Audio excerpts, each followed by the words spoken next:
Hello student, good evening. कैसे हैं आप सभी लोग।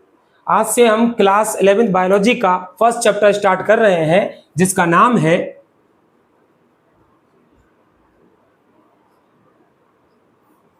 जीव जगत, द लिविंग वर्ल्ड।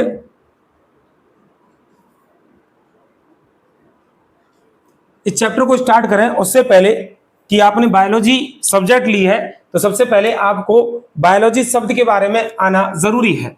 देखिए, जीव विज्ञान, बायोलॉजी,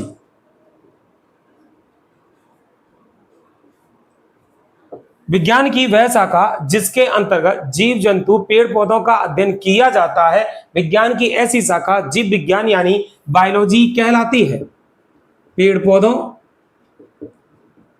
एवं जीव जंतुओं का अध्ययन विज्ञान की जिस शाखा के अंतर्गत किया जाता है उसे कहा जाता है बायोलॉजी। नेक्स्ट, ये बायोलॉजी जो शब्द है वो दो शब्दों से मिलकर बना है। एक है बायोस तो दूसरा है लोगोस। बायोस का अर्थ है लाइफ यानी कि जीवन, जबकि लोगोस का अर्थ है टू स्टडी, अध्ययन करना। तो इस तरीके से बायोलॉजी का अर्थ हुआ स्टडी ऑफ लाइफ, जीवन का अध्ययन। और आप शायद कहीं ये ना भूले हो, हमारे चैनल का नाम भी बायो लोगोस ही है। क्लियर बेटा। चलिए नेक्स्ट देखिए, फादर ऑफ बायोलॉजी किन्हें कहा गया है? तो फादर ऑफ बायोलॉजी कहा गया है अरस्तु को।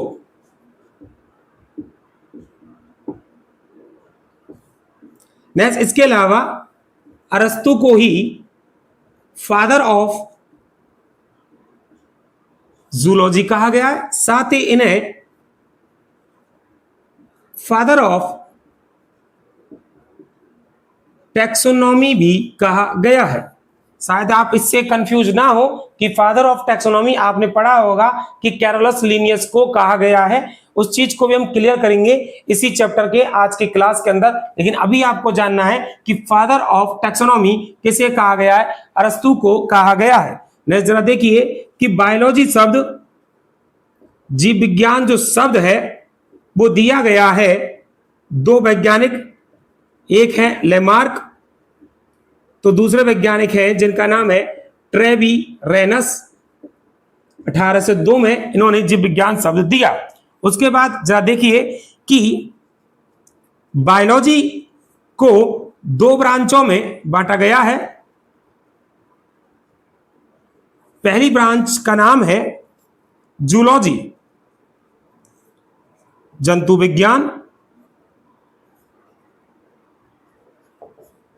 विज्ञान की वह शाखा जिसके अंतर्गत जंतुओं का अध्ययन किया जाता है वो कहलाता है जूलॉजी, स्टडी ऑफ एनिमल। ऐसे ही दूसरी शाखा है जिसका नाम है बॉटनी, वनस्पति विज्ञान। विज्ञान की वह शाखा जिसके अंतर्गत पेड़ पौधों का अध्ययन किया जाता है बॉटनी यानी वनस्पति विज्ञान कहलाता है, स्टडी ऑफ प्लांट्स। ये भी बताते चले कि फादर ऑफ बॉटनी कहा गया है थियो फ्रेस्टस को। तो छोटे मोटे जो टॉपिक है वो यहां से आपके क्लियर हुए बायोलॉजी से रिलेटेड। अब नेक्स्ट इस चैप्टर का हम पहला टॉपिक आपके लिए स्टार्ट करते हैं। देखिए जरा,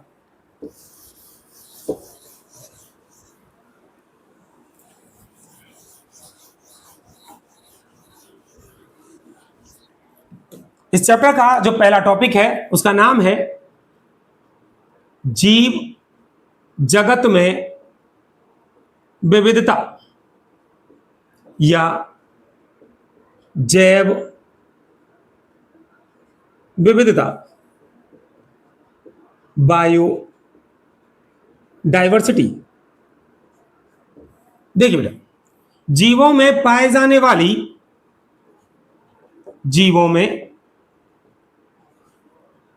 पाए जाने वाली विविधता ही कहलाती है जैव विविधता। जैसे कि आपको पता होगा कि पृथ्वी पर असंख्य जंतु एवं पेड़ पौधों की जातियां पाई जाती हैं, जिनमें अधिकांश जातियों को हम नग्न आंखों से देख सकते हैं, लेकिन कुछ जातियां ऐसी भी होती हैं जिन्हें देखने के लिए हमें सूक्ष्मदर्शी की आवश्यकता होती है। तो कहने का मीनिंग यह है कि इस पृथ्वी पर असंख्य जातियों की उपस्थिति ही कहलाती है जैव विविधता। पृथ्वी पर अभी तक तकरीबन 1.7 से 1.8 मिलियन जातियों की खोज की जा चुकी है और अभी भी बहुत सारी ऐसी जातियां हैं जिनकी खोज करना बाकी है, यानी कि जिनकी खोज करना शेष है। नेक्स्ट देखिए, पृथ्वी पर अभी तक जितनी जातियां खोजी जा चुकी हैं उन जीवों का नाम हम स्थानीय भाषा के नाम से जानते हैं। यहां तक कि किसी एक ही देश के अलग अलग राज्यों में एक ही जीव का नाम अलग अलग नाम से जाना जाता है, जिसके कारण एक भ्रम की स्थिति उत्पन्न होती है और किसी जीव के पहचान में बाधक सिद्ध होती है।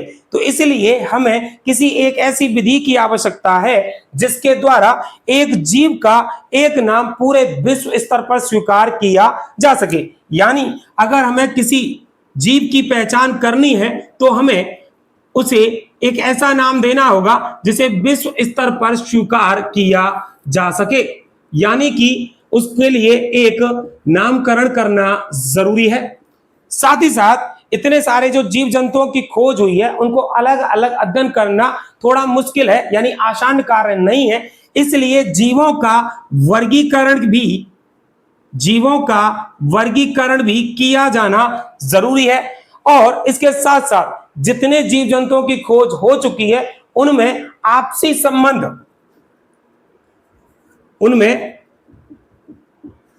संबंधों का भी पता लगाया जाना जरूरी है। अब देख सकते हो आप कि किसी जीव की जब खोज हो जाती है तो जीव की खोज आ जाने के बाद उसकी पहचान, उसका नामकरण और वर्गीकरण, यहां तक कि आपसी संबंधों का पता करने के लिए बहुत सारी विधियों की आवश्यकता होती है। अब इन सभी अगर विधियों को हमको पढ़ना है तो इसके लिए एक विज्ञान की नई शाखा का जन्म हुआ है जिसका नाम है वर्गीकरण विज्ञान, या इसे ही कहते हैं वर्गीकी, जिसको इंग्लिश में कहते हैं टैक्सोनॉमी। क्या मतलब है इसका? विज्ञान की ऐसी शाखा जिसके अंतर्गत जीवों का अध्ययन किया जाता है कहलाता है वर्गीकरण विज्ञान, यानी कि टैक्सोनॉमी। दूसरी परिभाषा भी दे सकते हैं, विज्ञान की ऐसी शाखा जिसके अंतर्गत हम जीवों की पहचान, उसका नामकरण, उसका वर्गीकरण और उसके आपसी संबंधों का अध्ययन करते हैं। विज्ञान की ऐसी शाखा कहलाती है टैक्सोनॉमी। इसके अलावा एक और परिभाषा दी जा सकती है, विज्ञान की ऐसी शाखा जिसके अंतर्गत हम ऐसी विधि और सिद्धांतों का अध्ययन करते हैं जिसके द्वारा जीवों का वर्गीकरण किया जा सकता है, और ऐसा विज्ञान कहलाता है टैक्सोनॉमी। टैक्सोनॉमी के अंतर्गत हम 4 बिंदुओं का अध्ययन करते हैं। देखिए जरा कौन कौन से हैं, जिनमें पहला है पहचान, आइडेंटिफिकेशन। दूसरा है नामकरण, नोमेनक्लेचर। नेक्स्ट, तीसरा है वर्गीकरण, क्लासिफिकेशन। और नेक्स्ट चौथा है एफिनिटीज, जीवों का आपसी संबंधों का अध्ययन करना। तो टैक्सोनॉमी के अंतर्गत हम 4 चीजें पढ़ेंगे, पहचान, नामकरण, वर्गीकरण और एफिनिटीज।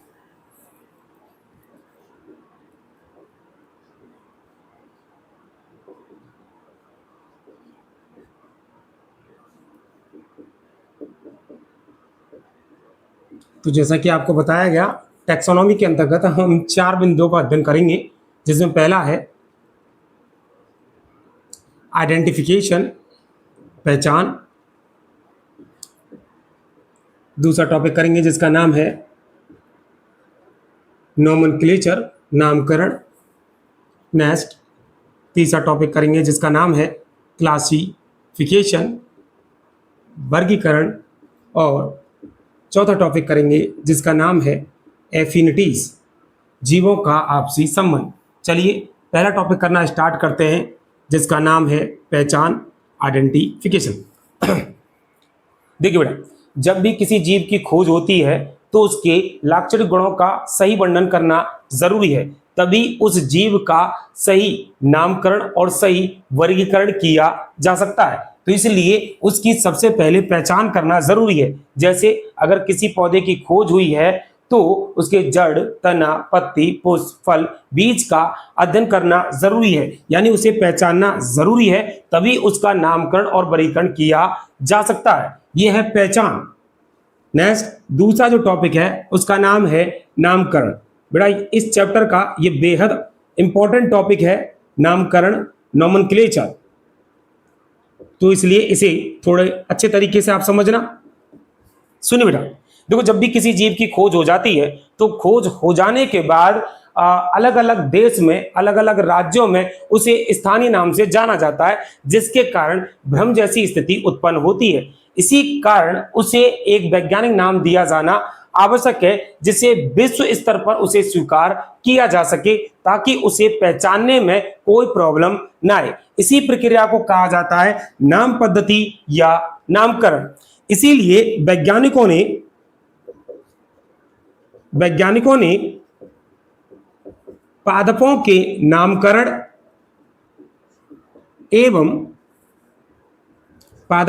नामकरण और वर्गीकरण के लिए ICBN एवं जंतुओं के नामकरण और वर्गीकरण के लिए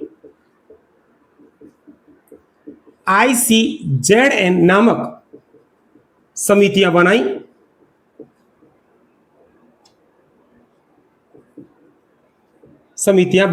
गई। इनके द्वारा जो भी जीवों को नाम दिए जाते उसे विश्व स्तर पर स्वीकार किया जाता है। यहां पर ये ICBN और ICZN इंपॉर्टेंट है, आपको इनकी फुल फॉर्म आना जरूरी है। ICBN की फुल फॉर्म देखिए, international code of botanical nomenclature. ऐसे ही ICZN की देखिए, इंटरनेशनल कोड ऑफ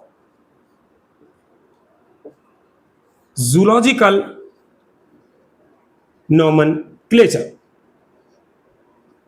तो अभी आपको नामकरण में क्या बताया गया कि प्रत्येक जीव को एक वैज्ञानिक नाम दिया जाना आवश्यक है, ताकि उसे विश्व स्तर पर स्वीकार किया जा सके। इसी प्रक्रिया को कहते हैं नाम पद्धति। तो वैज्ञानिकों ने पादपों के नामकरण, पहचान और वर्गीकरण के लिए ICBN और जंतुओं के नामकरण, वर्गीकरण के लिए ICZN नामक समितियां बनाई गई। और इन्हीं समितियों के द्वारा जो वैज्ञानिक नाम दिए जाते हैं वो विश्व स्तर पर भी स्वीकार किए जाते हैं। साथ ही साथ आपको बताया गया ICBN की फुल फॉर्म और ICZN की फुल फॉर्म। नेक्स्ट देखिए जरा, अभी नामकरण में बहुत कुछ सीखना है।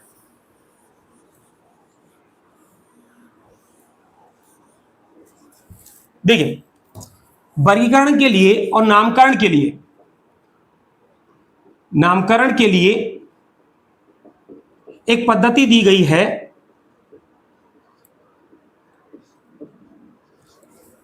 जिसका नाम है द्विनाम पद्धति।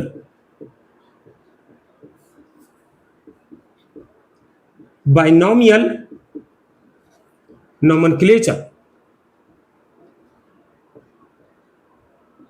यह जो पद्धति दी गई है वो एक स्वीडन के वैज्ञानिक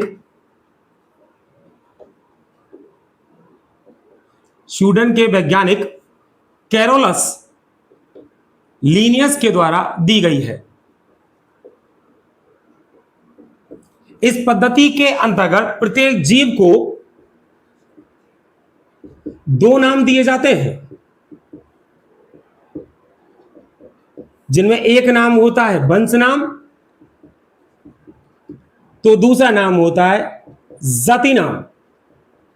इसी कारण कैरोलस लीनियस को फाउंडर ऑफ बाइनोमियल नोमेनक्लेचर कहा जाता है, यानी कि द्विनाम पद्धति के संस्थापक इन्हें कहा जाता है। इसके साथ ही कैरोलस लीनियस को फादर ऑफ टैक्सोनॉमी भी कहा जाता है। अभी कुछ देर पहले इसी क्लास में आपको बताया गया था कि फादर ऑफ टैक्सोनॉमी कहा गया है अरस्तु, और यहां मैं फिर से बोल रहा हूं कि फादर ऑफ टैक्सोनॉमी कहा गया है कैरोलस लीनियस को। तो इस चीज को थोड़ा क्लियर करिए आप। देखिए बेटा कि फादर ऑफ टैक्सोनॉमी कहा जाता है अरस्तु क्योंकि इन्होंने टैक्सोनॉमी से संबंधित प्रारंभिक अवधारणाएं सबसे पहले प्रस्तुत की थी। साथ ही साथ जीवों का जो प्रथम वर्गीकरण किया था कि जीवों को दो भागों में बांटा था, प्लांट्स और एनिमल्स में, वो सबसे पहले किया था अरस्तु ने। इसी कारण अरस्तु को ही कहा जाता है फादर ऑफ टैक्सोनॉमी। लेकिन अभी के लिए फादर ऑफ टैक्सोनॉमी जो है वो कैरोलस लीनियस को कहा जाता है क्योंकि इन्होंने लार्ज स्केल पर जीवों का नामकरण और वर्गीकरण किया है। इसी कारण कैरोलस लीनियस को फादर ऑफ टैक्सोनॉमी कहा जाता है। तो ध्यान रखना कि अगर कभी कोई क्वेश्चन आए, उस क्वेश्चन में अगर अरस्तु और कैरोलस लीनियस दोनों ऑप्शन मिले तो दोनों ऑप्शन में से आपको अरस्तु चूज करना होगा। लेकिन वहां अरस्तु नहीं है और पूछा जाए फादर ऑफ टैक्सोनॉमी कहा गया है तो उसका आंसर तब होगा कैरोलस लीनियस। इसके अलावा एक चीज और, फादर ऑफ मॉडर्न टैक्सोनॉमी कहा गया है कैरोलस लीनियस को ही। इसके अलावा फादर ऑफ प्लांट टैक्सोनॉमी वो भी कैरोलस लीनियस को ही कहा गया है। इसके अलावा फादर ऑफ एनिमल टैक्सोनॉमी भी कैरोलस लीनियस को कहा गया है। तो इस तरीके से आपने दो टॉपिक समझ लिए हैं, एक है पहचान तो दूसरा है नामकरण। अभी हमें ये बाइनोमियल नोमेनक्लेचर करना बाकी है, इसको आगे करेंगे। नेक्स्ट अगला टॉपिक है जिसका नाम है वर्गीकरण, क्लासिफिकेशन। देखिए समझो इसको भी। देखो जब किसी जीव की पहचान हो जाती है, उसे नाम भी दे दिया जाता है, तब समस्त जीवों को उनकी समानताओं और असमानताओं के आधार पर, साथ ही साथ दृश्य गुणों के आधार पर समूहबद्ध करना ही कहलाता है वर्गीकरण। यानी किसी जीव की समानता और असमानता के आधार पर, दृश्य गुणों के आधार पर उसे किसी समूह में रखना ही कहलाता है वर्गीकरण। जैसे कि कीट, पक्षी, बिल्ली, भेड़, बकरी, गेहूं, चावल, ये सभी जो हैं इनको दृश्य गुणों के आधार पर आसानी से पहचाना जा सकता है। प्रत्येक जीव को किसी ना किसी वर्ग में रखा जाता है जिसे कहा जाता है टैक्सा। जैसे कि अभी मैंने कुछ एग्जाम्पल दिए, कुत्ता, बिल्ली, भेड़, बकरी, गेहूं, चावल, ये जितने भी हैं वो क्या हैं, सभी को एक एक वर्ग में रखा जाता है जिसे कहा जाता है टैक्सा। यानी कुत्ता भी एक टैक्सा है, नेक्स्ट बिल्ली भी एक टैक्सा है, गेहूं और चावल भी एक प्रकार के क्या है टैक्सा, जिन्हें गुणों के आधार पर अलग अलग टैक्सा के अंतर्गत रखा जाता है। तो इस तरह से आपका तीसरा टॉपिक भी क्लियर हुआ। और लास्ट चौथा टॉपिक जो है उसका नाम है एफिनिटीज। एफिनिटीज का मतलब यह है कि जब बहुत सारे जीवों की खोज हो जाती है तो उन सभी जीवों के बीच आपसी संबंधों का अध्ययन करना ही कहलाता है एफिनिटीज। तो इस तरीके से आपने आज एक टॉपिक किया जिसका नाम था टैक्सोनॉमी यानी वर्गीकरण विज्ञान। और इस वर्गीकरण विज्ञान के अंतर्गत आपने चार टॉपिक समझे। कौन कौन से? एक है पहचान, दूसरा था नामकरण, तीसरा था वर्गीकरण और चौथा था जिसका नाम था एफिनिटीज। इस प्रकार से आपका हुआ टैक्सोनॉमी वाला टॉपिक क्लियर। हाँ जी, एक चीज और जरूर जान लीजिए आप कि टैक्सोनॉमी जो शब्द है, टैक्सोनॉमी जो शब्द है वो एक साइंटिस्ट जिनका नाम है APD कैंडोले ने दिया है। बस ये आपकी एनसीईआरटी में नहीं है, आप याद करना चाहो तो इसे याद कर सकते हो। नेक्स्ट अगला टॉपिक देखिए।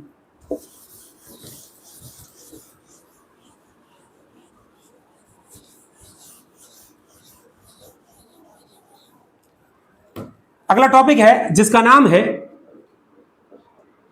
सिस्टमैटिक्स। यह जो शब्द है वो कैरोलस लीनियस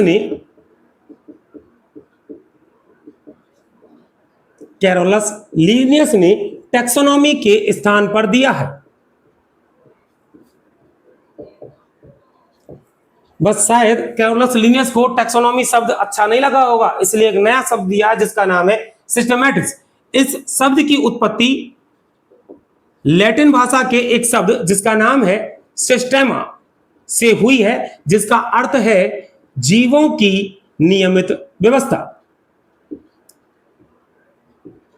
और वैसे भी टैक्सोनॉमी के अंतर्गत भी तो हम जीवों का एक नियमित वर्गीकरण ही तो करते हैं, इसलिए सिस्टमा से एक वर्ड बनाया गया जिसका नाम है सिस्टेमैटिक्स। नेक्स्ट इसके अलावा देखिए कि सिस्टेमैटिक्स के अंतर्गत हम क्या करते हैं। इस सिस्टेमैटिक्स के अंतर्गत पहचान, नामकरण, वर्गीकरण, इन तीनों के साथ साथ जीवों के बाहरी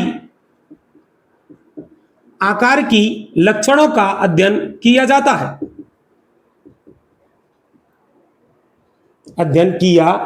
है। ये बाहरी आकार की लक्षण मॉर्फोलॉजिकल कैरेक्टर हैं, जैसे किसी पेड़ में हुए तो जड़, तना, पत्ती का अध्ययन करना। ऐसे ही एक नया शब्द और है जिसका नाम है न्यू सिस्टमैटिक्स। इस न्यू सिस्टमैटिक्स जो शब्द है ये दिया है जूलियन हक्सले ने 1940 में।